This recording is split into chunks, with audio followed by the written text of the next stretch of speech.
In the early 18th century, the high seas were ruled by nobody but Alfred. They were just physically overtaking every ship they overtook. Welcome to the golden age of piracy. As you can see in the image, by the 1700s, European powers had a huge network of shipping trades across the Atlantic, Pacific, and Indian Oceans.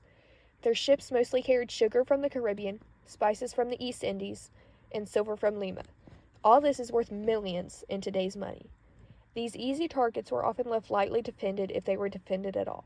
The ships that carried these things were extremely slow, undercrewed, and basically undefended. Many people use the terms pirates and Vikings interchangeably. This is completely incorrect. The first key difference is that Vikings targeted coastal towns and land settlements, while pirates targeted merchant ships and treasure fleets.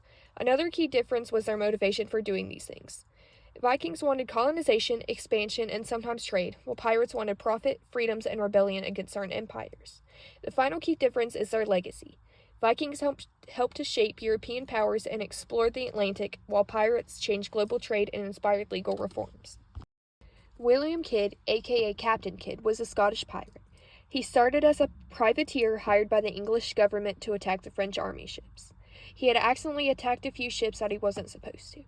He captured a ship in 1698 that was Armenian-owned but had French passes. He thought it was fair game, however, the British government disagreed. In 1701, Kidd was tried in England for piracy and murder. He was found guilty and hanged twice. His case was famous because it shows just how blurry the line between piracy and privateering could be. What do you think? Was he criminal or was he just unlucky? Attached is a picture from a diary of his. He continues playing not guilty, but it doesn't go over well and they end up hanging him, unfortunately. Pictured now is a map of Nassau. It is the capital of the Bahamas and located on New Providence Island. In the 1700s, it became popular and known as the Republic of Pirates. It was a lawless island where pirates such as Calico Jack, Anne Bonny, and Blackbeard had ruled. It was a shallow harbor with surrounding islands, which made it difficult for larger warships to navigate. This allowed them to hide and escape pursuit. The island was also a great place for pirates to trade with each other. Pictured now is William Dampier. He started as a pirate and was best known for raiding Spanish ships in the Caribbean and Pacific areas. Eventually, he became an explorer and documented new cultures, land, animals, and plants. He is best known for visiting Australia and naming places like Shark Bay. He is also known for writing best-selling books and influencing famous scientists such as Charles Darwin. What's attached this time is a page from Chapter 3 of his book, A New Voyage Around the World.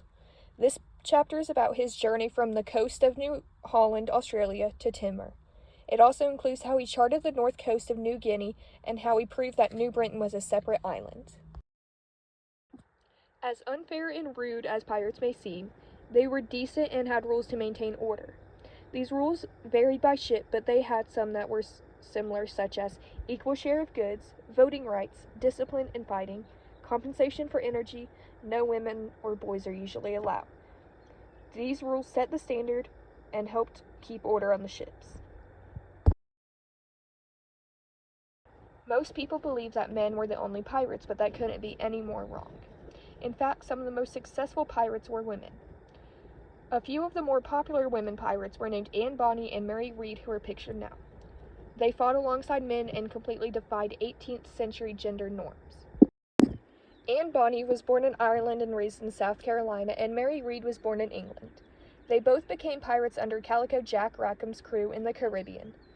Under Calico Jack, they got to become pretty good friends and were known as the fiercest of fighters. As I mentioned in the beginning of this video, an outcome of piracy was the disruption of trade, but it also had many other consequences. Pictured now is the trade routes during piracy. You can look at this closer right now while I explain and talk about the consequences. Okay, the first consequence I'm going to talk about is how pirates essentially rebalanced the economy.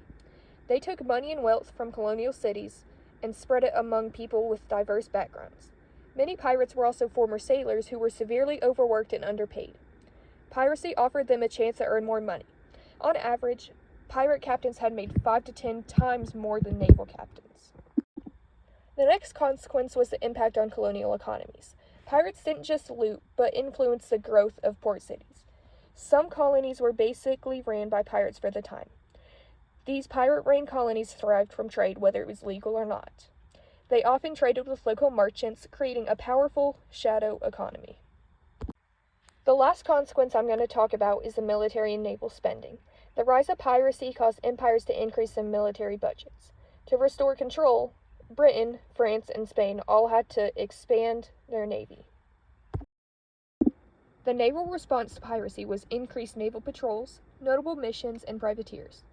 With the increased naval patrols, nations like Britain began sending warships to pirate hotspots, and pirate havens were blocked, raided, and ultimately taken over.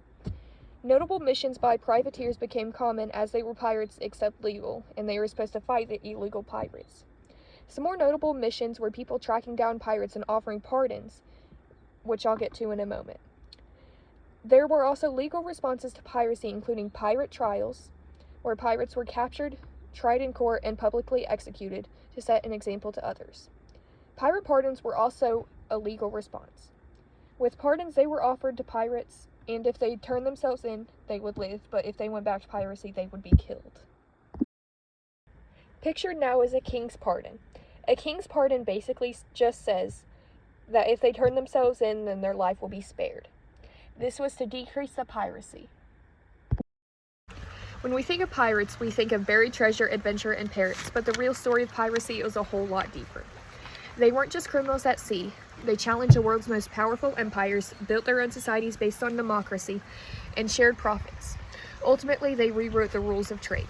They forced governments to adapt, made merchants rethink how goods moved across the globe, and for a brief moment in history, they shaped the tides of global trade.